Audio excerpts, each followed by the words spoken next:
A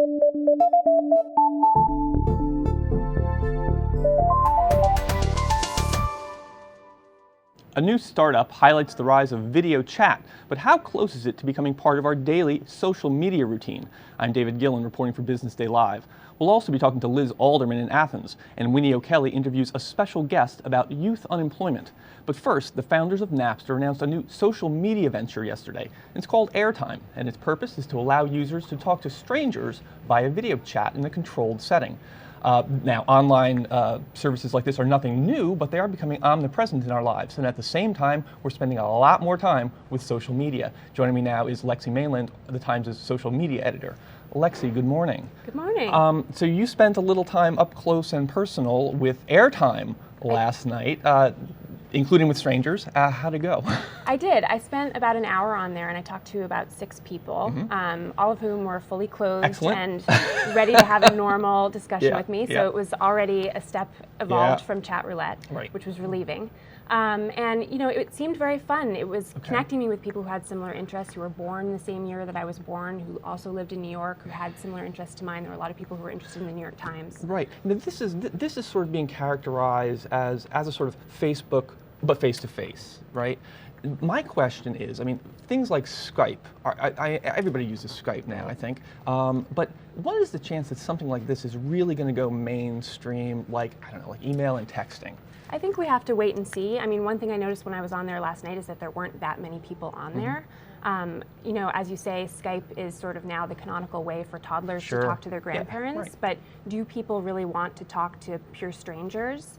I don't know, it remains to be seen. I have to say, I had some pretty compelling experiences. And all right, tell me a little bit more. Let's go. Well, I mean, yesterday it was reported that someone who was just playing around with it actually bumped into Mark Zuckerberg on there and said, "Thank you for creating Facebook." And so I think the opportunities for meeting people who are actually really compelling to talk to are definitely there. This is the thing. It kind of reminds me, like, you know, stepping way back in time to, you know, the original chat room. It has that serendipity that's kind of cool. Yeah, and I think sometimes that gets lost a little bit on the internet these days. You know, people are so socially networked, and they have all these reasons on LinkedIn and other places where they need to talk to specific people, and this definitely does bring back a serendipity element. It was fun. Okay, well, we'll keep watching this one. Thanks for joining us. Sure. So we're going to turn now to Greece, where the sovereign debt crisis is just getting worse, and to put it simply, Greece is running out of money. Joining me now from Athens is Liz Alderman. Good morning, Liz. Good morning, Dave. Great. I'm glad the Skype is working today. For the moment. Right. So look, basically, this is how you go broke. You know, slowly and then all at once. For real, Greece is going to run out of money as early as July. That's what interim government leaders are saying. Basically, you know, the big problem, and there are many here, but truly the big problem is that Greece is now in its 5th year of a very deep recession, and is also now really feeling the effects of at least 2.5 years of a very harsh austerity program. Salaries in both the public and private sector have been cut by up to 50%, and they're going to be cut more. A lot of businesses have gone belly up, and that means that the state has been taking in a lot less income, tax revenue than it would have expected. And so that the government is basically warning that, yes, they are probably going to run out of money soon after some very pivotal elections are to be held, unless they raise more taxes or the Troika steps in. Hey, Liz, you've been ping-ponging back and forth, you know, from Paris to Athens, you know, for months now, reporting this. I think it's sometimes really difficult for people here to really understand what it is like there, you know, for ordinary people. I mean, have you seen a significant change? I mean, is there just more resignation, more anger? I mean, what's the feeling there? There's a feeling, a sort of a mixed feeling of sort of resignation. Sometimes hopelessness, certainly sometimes anger, but the overall feeling is that after all this time, I mean, many Greeks, you know, acknowledge that they spent too much when times were good and that now they need to pay off their debts. But what they see is that this harsh austerity is biting them very significantly, and often what they say is that it's extremely unfair, largely because Greece has long had sort of a culture of effectively, a lot of people here have evaded taxes. Absolutely. That is actually something that has its roots way back in the Ottoman occupation, and it's something that doesn't sort of disappear overnight. But a result of all of this austerity is that people's paychecks have just been slashed. You know, unemployment is above 21%.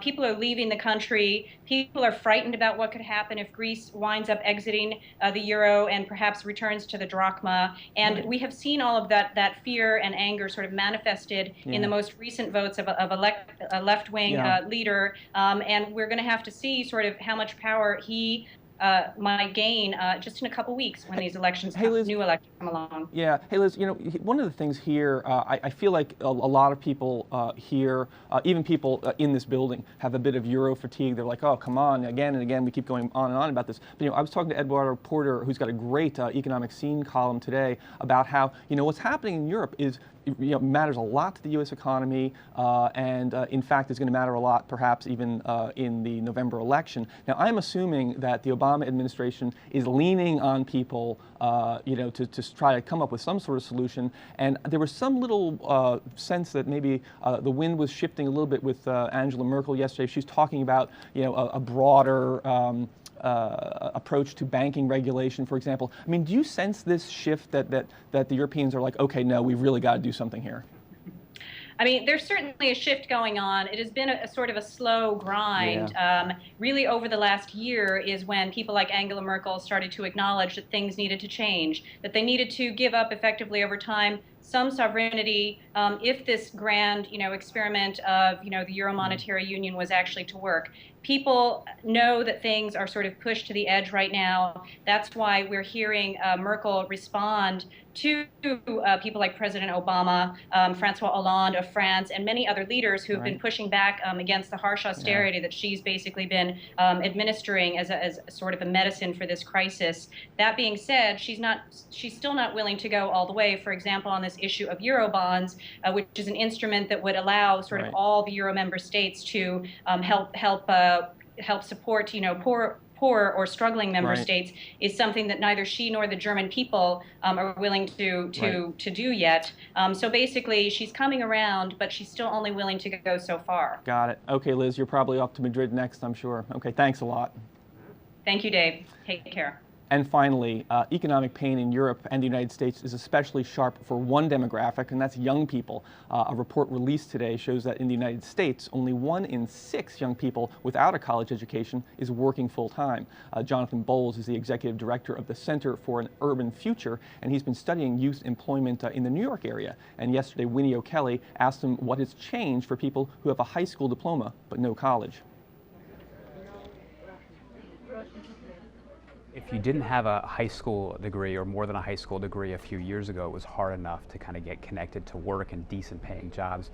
But in the last few years, it's gotten a lot rougher because with so many people out of work today, young adults and those without a high school degree or without more than a high school degree have really gone to the back of the line. In New York, how bad is it for teenage unemployment and for finding work? Well, it's rough everywhere across the country, but New York is especially difficult. I mean, it's got the highest teen unemployment rate of anywhere in the country today. You know, part of the problem is that we have so much competition for jobs here. But your research has found there are certain kinds of jobs that maybe have some decent prospects, even for those who have less skills. Yeah, there is some good news out there. I mean, in this kind of world that's so bleak for young people, you know, there are 26 occupations that we identified in New York that are growing in the next few years, that have relatively low barriers to entry, and that pay a decent wage. There's a number of jobs in healthcare, largely because of the aging of the population and some of the national Medicare changes. There's jobs in medical assistants, pharmacy technicians, and a lot of other community-based healthcare jobs that don't really require more than a high school or associate's degree. One of the things striking about the survey was that many of the young people said that their future prospects were not as good as those of their parents, and many of them said they would need additional education to really find full-time work. Yet many of them don't have any plans to get it.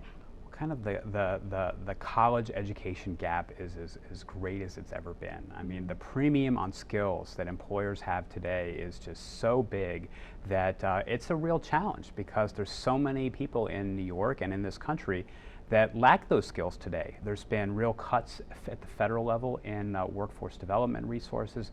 At the same time, we haven't really done the best we can in gearing our workforce development programs to young adults. So for all those parents who have their high school graduates living at home, the thing they can do the most is help them get back to school, right? Stay in school. They've got to get them on the path to a college education, and it doesn't have to be more than an associate's degree, but they've got to get into community college and they've got to finish. That's all for today, but stay with us online at nytimes.com for our continuing coverage of this and other stories. I'm David Gillen reporting for Business Day Live. Thanks for watching.